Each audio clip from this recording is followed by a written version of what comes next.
Cinema যেহেতু আমার এটা প্রথম, তো সিনেমা ব্যবসাটাও আমার জন্য প্রথম। So it's a new experience for me. So আমি ওই স্ট্যাটিস্টিক ব্যাপারগুলো এখনও শিখে উঠি নাই। আমার আরেকটু টাইম লাগবে যে হল কমে গেলে ব্যবসা কেমন হয়, কোন টাইমে দিলে ব্যবসা কেমন হয়, কোন স্ক্রিন, ঠিক আছে। যেমন আমরা বেশ কিছু এক্সপিরিয়েন্স করলাম যে এই স্ক্রিন এরকম লাগে, অন্য স্ক্রিন এরকম লাগে, ওই স্ক্রিনের সাউন্ড এরকম লাগে।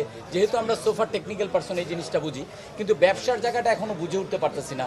যেমন এখন সোশ্যাল মিডিয়ায় কিছু স্ট্যাটিস্টিক আসতেছে যে আমি জানি না এটা সোর্স কি, যেহেতু আমাদের প্রপার কোনো বক্স অফিস নাই যে প্রথম দিন এরকম ছিল, দ্বিতীয় দিন এরকম, ওই ওই ফিল্ম এটা গ্রোয়িং আপ, এটা গ্রোয়িং ডাউন। সো এই জিনিসগুলো আমি এখনও শিখে উঠতে পারি নাই। আমার মনে হয় যে নেক্সট ফিল্মে আমার এই জিনিসগুলো কাজে লাগবে। আপাতত আমাদের বড় শক্তি যেটা নিয়ে আমি ওয়ারিড ছিলাম পার্সোনালি, সেটা হচ্ছে যে আমার ছবিটা যেন ছবি হয়ে ওঠে। আমার ছবিটা তো আসলে দর্শকের জন্য বানানো, দর্শক পর্যন্ত পৌঁছায় কিনা। এখন পর্যন্ত আলহামদুলিল্লাহ যে আমাদের কোনো নেগেটিভ রিভিউ নাই। ইভেন আমি লাস্ট ডে আমি এখানে সরাসরি জিজ্ঞেস করছি, ভিআইপিতে শো ছিল, ও ছিল সাথে, যে আপনাদের খারাপ কি লাগছে। বলে খারাপ কিছু না, আমি যে কিছু একটা বলেন যাতে আমরা নিজেরা অনেক বেশি আত্মবিশ্বাসী না হয়ে ওঠে, আমাদের ভিতরে যাতে অহংকার না হয়ে ওঠে, আমরা যাতে পরবর্তীতে আরও শিখতে পারি ভুলগুলো থেকে। সো ওই জায়গা থেকে এখন পর্যন্ত আমরা মনে হয় যে উই আর অন ট্র্যাক। এখন ফিউচারে কি হয় আমরা জানি না, কারণ এখানে এই সিনেপ্লেক্স বলেন বা মাল্টিপ্লেক্স বলেন বা সিঙ্গেল স্ক্রিন বলেন, পুরো তো একটা বিজনেস।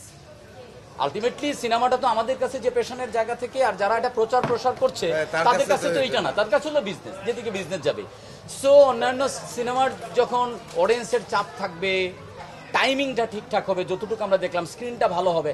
এখন দেখেন এক নম্বর স্ক্রিনে যদি আমি পার্টিকুলারলি বলি, এখানে বসেই বলতেছি, এক নম্বর হলে আমি দেখলাম যে অনেক ঘোলা, আমার ছবির তো গ্রেডিং এরকম না। আবার যখন আমি এসকেতে দেখলাম অনেক ঝকঝকা। আবার উত্তরা যখন দেখলাম আমি নতুন স্ক্রিনে আরো বিউটিফুল। আমার মনে হয় যে আমি যেটা প্যানেলে বসে যেটা করলাম আমার সেইটাই আসলো।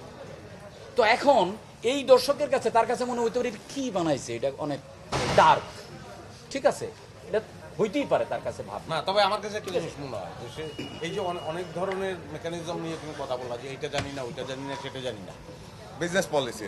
হ্যাঁ, এরকম নাই জানতে পারি, কিন্তু আসলে একটা সিনেমাকে, কিন্তু তোমার সিনেমাকে যে এই পর্যন্ত নিয়ে আসলো সেটা কিন্তু দর্শক। হ্যাঁ, দর্শক সিনেমাকে কিন্তু প্রশ্নটাই ছিল কিন্তু এইটা, যে এটা আমি কিন্তু পার্টিকুলারলি এখনো বলতে পারছি না যে দর্শকের কোন দিকে যাচ্ছে। কারণ আমি কেন বিশ্বাসী, আমি বলি যে আমি সরি, আমি না না প্লিজ ঢুকে যাও, আমি ঢুকে যাবো। আমার কাছে যেটা মনে হয় যে 5 4 3 2 1 0 অ্যাকশন বলার পরে জ্বলে ওঠা, ঠিকঠাক ভাবে জ্বলে ওঠা।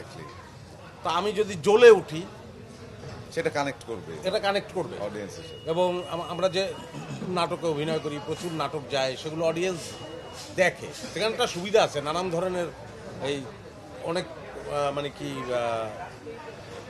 কি বলো, ট্রিক্স ফ্রিক্স হাবিজাবি করতে হয় না, অভিনয়টা করে ফেললেই হয়ে যায়, ঠিকঠাকভাবে দুম করে ফেললে হয়ে যায়। এবং সেটা অডিয়েন্স নিয়ে নেয়, অডিয়েন্সের উদার হৃদয়ে সেটা প্রবেশ করে। এই সিনেমাটাও অডিয়েন্সের উদার হৃদয়ে প্রবেশ করেছে এবং এই সিনেমাটাকে নিয়ে যাবে আসলে অডিয়েন্স। আমি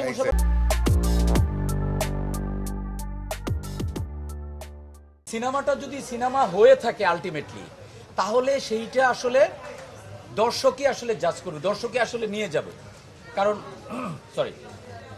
দর্শক কি হয় সিনেমা দেখার সময় বা যে কোনো কন্টেন্ট দেখার সময় কি করে, তার নিজেকে আসলে কানেক্ট করতে চায় সেই গল্পের সাথে, সেই চরিত্রের সাথে, ওই জার্নিটার সাথে ইনভলভ হয়ে যায়।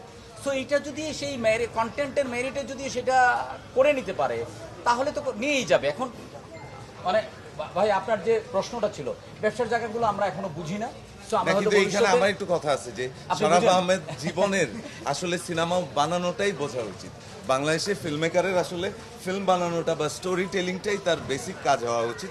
কিন্তু বাংলাদেশে সিনেমা বানাইতে গেলে প্রত্যেকটা ফিল্ম মেকারকে তার ওই স্টোরি টেলিং বা সিনেমার দর্শকের সাথে গল্পের কানেক্টিভিটির চেয়েও বড় হয়ে ওঠে এই বিজনেস পলিসি, প্রডিউসার হান্টিং, ডিস্ট্রিবিউশন।